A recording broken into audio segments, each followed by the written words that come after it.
first. Hi Krishna. So Yeah, you don't have to say hi, Krishna. Okay. just a gesture. So I would like to let you know that I attended a servant leadership workshop, and the key takeaway from that was like how we should be per se say very emotionally attached to the people, and also how to guide and help each others to grow personally and professionally and the organizational level.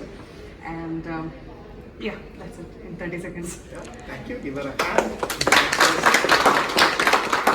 Yeah, throw it to anyone. Throw it to anyone. Hi. From here on the servant leadership, I will be taking that point which you have shared, like Madana has told, to discuss each and every points to each individual who speak. They are reporting to us. So post this session, I will be going for the same. One-to-one discussion will be there and fetching all the things, and will be helping them to improve their career. That's all.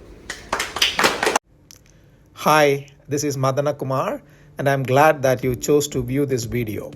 If you would like to be part of this journey, which is transformative both at a personal level and at a professional level, do get in touch with us at Leadyne. Hope to see you soon. Thank you.